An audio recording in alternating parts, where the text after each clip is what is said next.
इस कहानी की शुरू होते ही हम एक साइंटिस्ट को देखते हैं जो कि एक पपेट बना रहा था। इन पपेट्स को बनाते हुए वो इनके अंदर कुछ मशीन्स फिट कर देता है, ऐसी मशीन्स जो रोबोट्स को बनाने के काम आती हैं। पपेट को कंप्लीट करने के बाद वो उसे एक मशीन से अटैच करके लटका देता है, जिसके बाद उसने इसी मशीन के साथ एक ऐसा गैजेट कनेक्ट करता है जिसके कुछ खास सिंबल्स में से एनर्जी निकलने पर ये पपेट जिंदा होकर नीचे गिर जाता है। पपेट अपने आप को चलता फिरता देखकर हैरान था। यहीं करीब वो उसी मरे हुए साइंटिस्ट को देखता है जिसने उसे बनाया था। वो इर्द गिर्द देखता है, यहाँ कोई नहीं था। वो आगे बढ़कर जब एक खिड़की खोलता है तो यहाँ से हमें दुनिया का तबाह हुआ मंजर दिखाई देता है। वो अब इस घर से बाहर निकलता है और इस जगह में घूमने लग जाता है और ऐसे उसे अपने ही जैसा एक पपेट यहाँ मिलता है। उसके पीछे नंबर 2 लिखा था, यानी उसका नाम नंबर 2 था और खुद इस पपेट का नाम नंबर 9 था। इस टाइम नंबर 9 कुछ भी बोल नहीं पा रहा और नंबर 2 के चेक करने पे उसे पता चलता है कि उसके अंदर कम्युनिकेट करने वाली डिवाइस नहीं है। वो नंबर 9 को उसी बिल्डिंग में ले जाता है जहाँ से साइंटिस्ट ने उसे बनाया था। कम्युनिकेट करने वाली एक मशीन ढूंढकर वो जैसे ही नंबर 9 के अंदर लगाता है तो नंबर 9 अब बोलने लगा था। अभी ये लोग बात ही कर रहे थे कि अचानक उन्हें यहाँ किसी की आवाज आती है। नंबर 2 जल्दी से नंबर 9 को छुपने के लिए कहता है। यहाँ जो आया था वो एक बहुत बड़ा सा स्केलेटन रोबोट था जिसकी नजर नंबर 2 पर पड़ चुकी थी। वो नंबर 2 को मारने के लिए उठा चुका था और ये सब देखकर नंबर 9 बहुत ज्यादा डर रहा था। इतने में स्केलेटन रोबोट की नजर उस पर भी पड़ जाती है, लेकिन वो चालाकी से उससे बचने के लिए अपने आप को छुपा लेता है। नंबर 2 को तो वो स्केलेटन रोबोट ले जा चुका था, लेकिन अब नंबर 9 डर के मारे बेहोश भी हो चुका है। उसे जब होश आया तो उसने अपनी आंखों के सामने बहुत से सर्जिकल इंस्ट्रूमेंट देखे। उसके ऊपर एक कैंची बढ़ रही थी, यदि कोई उसे मारना चाहता था वो जल्दी से इस कैंची को साइड पे करके उठ जाता है। वो देखता है कि उसके सामने नंबर 5 नाम का एक पपेट ही था जो उसे मारना नहीं चाह रहा था, बल्कि वो तो उसका इलाज कर रहा था। इससे पहले कि ये दोनों बातें करते यहाँ गुस्से में इन पपेट्स का लीडर आ जाता है जो नंबर 5 से बहुत ज्यादा गुस्सा है क्योंकि वो उनकी इस सेफ स्पेस से निकलकर नंबर 9 को बचाने के लिए बाहर चला गया था और ये उनके रूल्स के खिलाफ था। वो लोग यहाँ से बाहर क्यों नहीं निकलते थे, यहाँ खतरा कैसा था? नंबर 9 के इन सवालों के पूछने पर लीडर उसे बाहर लेकर जाते हैं और बताते हैं कि काफी सालों पहले इंसानों और रोबोट्स के दरमियान में एक जंग हुई, जिस जंग में इंसानों के साथ साथ की दुनिया भी बिल्कुल तबाह हो गई। रोबोट्स भी ज्यादा नहीं बचे और जो कुछ रोबोट्स बचे वो अब हम पर हमला करते हैं। इसके बाद वो नंबर 9 को एक चार्ट दिखाता है जिसपे नंबर्स लिखे हैं। ये नंबर्स नहीं है, असल में पपेट्स के नाम है और जिस पपेट को स्केलेटन रोबोट मार देता है उसके ऊपर लीडर क्रॉस का निशान बना देता है। ऑलरेडी 2 पपेट्स को वो रोबोट मार चुका था और अब लीडर नंबर 2 के ऊपर भी क्रॉस लगा देता है क्योंकि लीडर को लग रहा है कि नंबर 2 को भी वो स्केलेटन रोबोट मार चुका है। नंबर 9 कहता है कि आपको ऐसा नहीं करना चाहिए, अभी तक तो हमें उसकी मौत कंफर्म भी नहीं हुई, क्या पता वो जिंदा हो, हमें उसे ढूंढने की कोशिश करनी चाहिए। लीडर तो उसकी ये बात सुनकर गुस्सा होकर वहाँ से चले जाते हैं, लेकिन इसके बाद नंबर 5 नंबर 9 को टॉवर के बिल्कुल ऊपर ले जाता है जहाँ वो रहा करते थे। इस टॉवर के बिल्कुल ऊपर से उन्हें रोबोट्स की फैक्ट्री दिखाई दे रही थी। वो जानते थे कि जरूर वहीं पर रोबोट्स ने उन पपेट्स को रखा होगा। ये दोनों नंबर 2 को बचाने के लिए वहाँ पर जाने का प्लान करते हैं। वैसे की बात ये थी कि फैक्ट्री में आने पर इन्हें नंबर 2 जिंदा सलामत भी दिखाई दे रहा था, लेकिन एक पिंजरे में कैद। बिना वक्त ज़ाया किए ये नंबर 2 के पास जाकर उसे बातें करने लगते हैं। इससे पहले कि ये उसे इस कैद से छुड़वा पाते, वहाँ स्केलेटन रोबोट आ जाता है जो इन दोनों को देख चुका था। इस रोबोट को देखते ही ये लोग बचकर यहाँ से भागने ही वाले थे, पर कितना भी भाग लेते ये रोबोट उनको अपने बड़े से हाथ से पकड़ ही लेता। लेकिन यहाँ किस्मत उनका साथ देती है और कोई ऊपर से जंप करते हुए स्केलेटन रोबोट के ऊपर की तरफ वार करते हुए उसकी गर्दन को उसकी बॉडी से अलग कर देता है, जिससे इन सब की जान उस रोबोट से बच जाती है। पता चला है कि इनकी जान बचाने वाला भी एक पपेट है जिसका नंबर 7 था। लीडर तो नंबर 7 को भी मरा हुआ मान चुके थे, लेकिन वो जिंदा था और उसे जिंदा देखकर ये सब के सब बहुत खुश होते हैं। यहाँ करीब ही नंबर 9 को एक गैजेट दिखाई देता है जिसे उठाकर वो सामने एक प्लग में लगा देता है। जैसे ही नंबर 2 की नजर उसके ऊपर पड़ती है वो उसे रोकने की कोशिश तो करता है, लेकिन अब बहुत देर हो चुकी थी क्योंकि अनजाने में नंबर 9 ने एक रोबोट को एक्टिवेट कर दिया था। एक मुसीबत से अभी उनकी जान छूटी ही थी कि उन्होंने दूसरी मुसीबत पाल ली। ये मशीन एक्टिव होते ही नंबर 2 की सोल को अपने अंदर एब्सॉर्ब करना शुरू कर देते हैं। उसके सोल को अपने अंदर एब्सॉर्ब करने के बाद ये रोबोट पूरी तरह से एक्टिवेट हो चुका था। नंबर 9 ये सब देखकर बहुत ज्यादा दुखी था, क्योंकि उसकी वजह से उसके साथी की जान चली गई। ये रोबोट अब इन पपेट्स के ऊपर ही हमला करने वाला था, इसलिए ये तीनों अपनी जान बचाकर वहां से भागते हैं। लेकिन भागते भागते वहां स्लिप होने पर नंबर 7 कहीं गिर जाता है और ऐसे रोबोट का ध्यान उस तक चला गया था। उसकी जान बचाने के लिए जहाँ नंबर 9 और नंबर 5 थोड़ी हलचल करते हैं, जिससे रोबोट का ध्यान उनकी तरफ होता है और नंबर 7 को वहाँ से बच निकलने का मौका मिल जाता है। जिसके बाद ये तीनों ही इस रोबोट को चकमा देते हुए उससे बचकर बाहर आकर छुप जाते हैं। अब नंबर 5 नंबर 9 पे बहुत ज्यादा गुस्सा था, क्योंकि उसी की वजह से वो रोबोट एक्टिवेट हो गया और उनका एक साथी भी मारा गया। यहाँ नंबर 7 उन्हें समझाता है कि अभी लड़ने का वक्त नहीं, बहस मत करो, बस यहाँ से निकलो। यहाँ हम देखते हैं कि उस रोबोट ने अपने ही जैसा उड़ने वाला एक और नया रोबोट तैयार कर लिया है।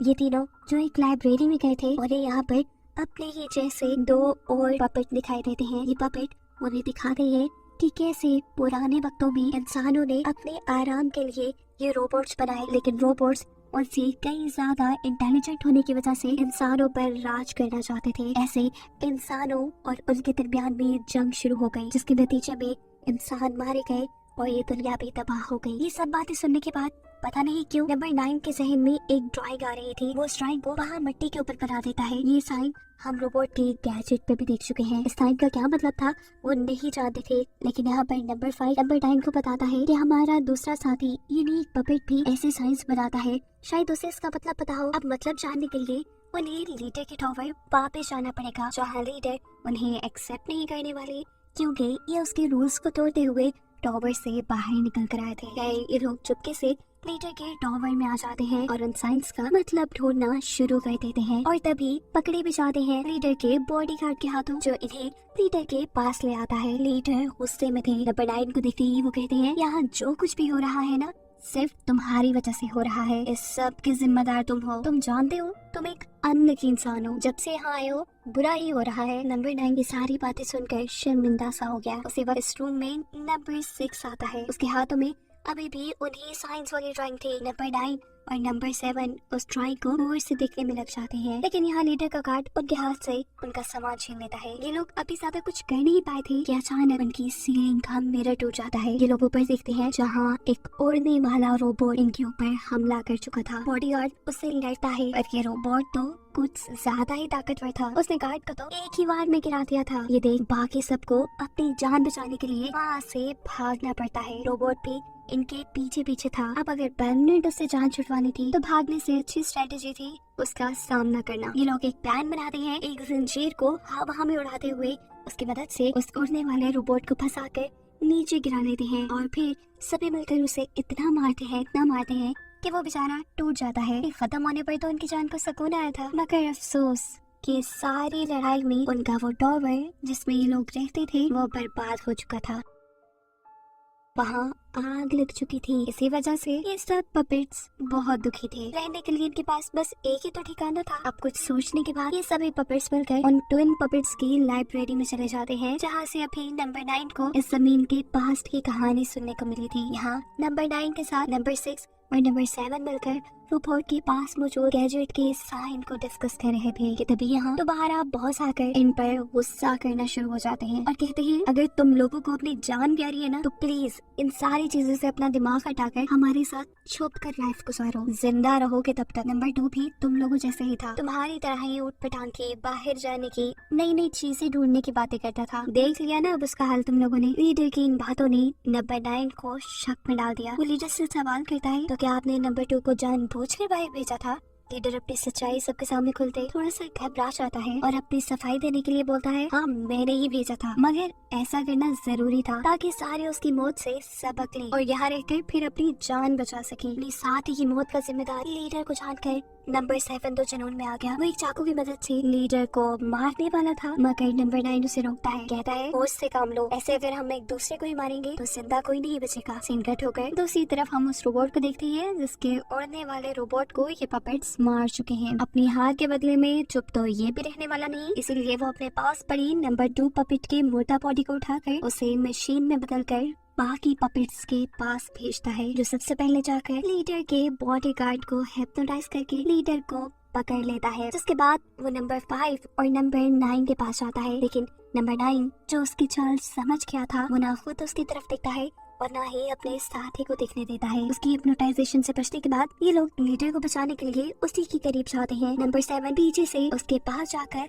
लीडर को छुड़वाने में कामयाब तो हो जाता है, लेकिन उसकी बदकिस्मती कि खुद उसे ये मशीन पकड़ चुकी थी जिसे वो यहाँ से ले जाती है। उसके यहाँ से जाने के बाद लीडर होश में आता है। वो काफी ज्यादा डरा हुआ था। अपनी जान बचाने के लिए वो सबसे कहता है चलो अगर जिंदा रहना है तो हम ये ठिकाना ही छोड़ देते हैं। पर नंबर 9 उससे कहता है इतनी भी बुज़दिली और सेल्फिशनेस अच्छी नहीं जिसने तुम्हें बचाया, तुम उसकी जान बचाने के लिए भी पीछे हट रहे हो। लीडर को समझ आ गया था कि उसे अपने साथी की जान बचानी चाहिए, इसीलिए सब लोग मिलकर रोबोट की फैक्ट्री के पास जाते हैं। नंबर 9 नंबर 5 से कहता है कि मैं अंदर जाकर नंबर 7 को बचा कर लाऊंगा, लेकिन अगर काफी देर तक मैं वापस ना आया तो समझ जाना कि मैं खतरे में हूँ और तुम इस पूरी फैक्ट्री को ही खत्म कर देना। नंबर 9 के अंदर जाते ही नंबर 5 इस फैक्ट्री को तबाह करने की तैयारियां शुरू कर देता है। नंबर 9 जो फैक्ट्री के अंदर जा चुका था वो देखता है कि रोबोट यहाँ पर उनके लीडर के बॉडीगार्ड की सोल अपने अंदर एब्सॉर्ब कर रहा है और उसके बाद ही नंबर 7 की बारी, जो देखकर नंबर 9 घबरा जाता है। उसकी जान बचाने के लिए नंबर 9 एक रस्सी को किसी चीज के साथ बांधकर नंबर 7 की तरफ फेंकता है और उस रस्सी से नंबर 7 को अपने करीब खींचकर उस रोबोट से बचा लेता है।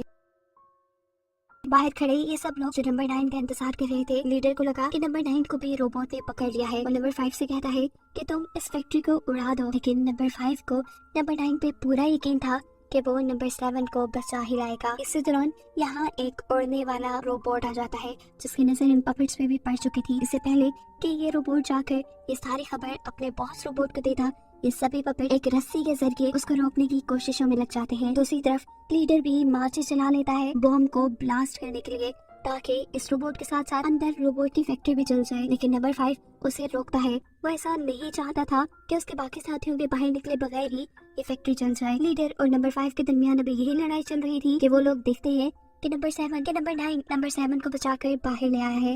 ये देखते ही नंबर 5 खुद लीडर के हाथ से तीली लेकर अपना बम चला देता है, जिसने चंद ही सेकंड में रोबोट की पूरी फैक्ट्री को जला के राख कर दिया था। पर अफसोस कि उस ब्लास्ट से रोबोट का कुछ भी नहीं हुआ। रोबोट अब तेजी से चलता हुआ उन्हीं की तरफ आ रहा था। असल में उसके अंदर कोई खराबी आ गई थी और अपने आप को ठीक करने के लिए उसे अब एक पपेट की सोल चाहिए थी, जिसको हासिल करने के लिए ही वो तेजी से इनकी तरफ बढ़ रहा था। सभी पपेट्स के सामने वो नंबर 5 को उठाकर उसकी सोल एब्सॉर्ब कर लेता है और ये देखकर सब डर जाते हैं। ये लोग भागते हुए एक टूटे हुए ब्रिज के ऊपर चढ़ जाते हैं, जिनके पीछे रोबोट भी था, लेकिन वो इस टूटे हुए ब्रिज में फंस जाता है। पपेट सारे आगे निकल जाते हैं, पर बदकिस्मती से यहाँ रोबोट के हाथ नंबर 6 लग जाता है, जिसकी सोल भी अब वो एब्सॉर्ब कर चुका था। भागते भागते नंबर 9 आ चुका था उसी फैक्ट्री के अंदर जहाँ पर साइंटिस्ट ने उसे बनाया था। यहाँ नंबर 9 को बहुत से पेजेस के साथ एक बॉक्स मिलता है, जिसे खोलने पर उसके अंदर से साइंटिस्ट का होलोग्राम निकला। जिस होलोग्राम में साइंटिस्ट उसी सिंबल वाले गैजेट के बारे में बता रहे थे। उस गैजेट का नाम था सोल गैजेट, जिसे साइंटिस्ट ने तो किसी अच्छे मकसद के लिए ही बनाया था, लेकिन वो जानते थे कि कोई भी इस गैजेट का गलत इस्तेमाल भी कर सकता है। उन्होंने खुद इस सोल गैजेट की मदद से अपनी सोल के 9 हिस्से करके इन छोटे छोटे पपेट्स में डाल दिए। उन्होंने जब आखिरी गैजेट नंबर 9 बनाया और अपनी सोल का आखिरी हिस्सा उसके अंदर डाला तो वो फौरन ही मर गए। साइंटिस्ट बताते हैं कि जिस गैजेट के जरिए मैंने अपनी सोल्स को तुम्हारे अंदर डाला, उसी गैजेट के जरिए उन रोबोट्स को रोका भी जा सकता है। ये सुनते ही नंबर 9 जल्दी से अपने दोस्तों के पास जाता है और उन्हें जाकर साइंटिस्ट के होलोग्राम के बारे में बताता है और साइंटिस्ट के बताए हुए उस गैजेट के बारे में भी, जिससे वो रोबोट को मार सकते थे। लेकिन यहाँ किसी को भी उसकी बातों पे यकीन नहीं आता, इसीलिए वो खुद जाकर रोबोट के सामने खड़ा हो जाता है, क्योंकि वो जानता था कि गैजेट इस वक्त रोबोट के अंदर ही लगा है। वो गैजेट को हासिल करना चाहता था। उसके सामने जाने पर ये रोबोट उसकी सोल को अपने अंदर एब्सॉर्ब करने लगता है, लेकिन यहाँ उसकी मदद करने के लिए लीडर उसके पास पहुंच जाते हैं, जिससे नंबर 9 के बजाय ये रोबोट लीडर की सोल को एब्सॉर्ब करना शुरू कर देता है। और इस सब के दौरान नंबर 9 इस रोबोट के अंदर से उस गैजेट को निकालने में कामयाब हो जाता है। इस गैजेट के बाहर निकलते ही जितनी भी सोल्स को उस रोबोट ने अपने अंदर एब्सॉर्ब किया था, वो सभी सोल्स बाहर निकलना शुरू हो जाती है और आसमान में जाकर एक बादल बना लेते हैं, जिसके बाद आसमान में से सोल्स की बारिश होती है। इस बारिश के एक एक कतरे में लाइफ थी, जिसकी मदद से अब जमीन पहले जैसी हो जाती। यहाँ पर दोबारा से इंसान जिंदा होते और ये जमीन भी हरी भरी हो जाती। सभी पपेट्स इस चीज से खुश थे और यही बताते हुए ये कहानी यहाँ खत्म हो जाती है।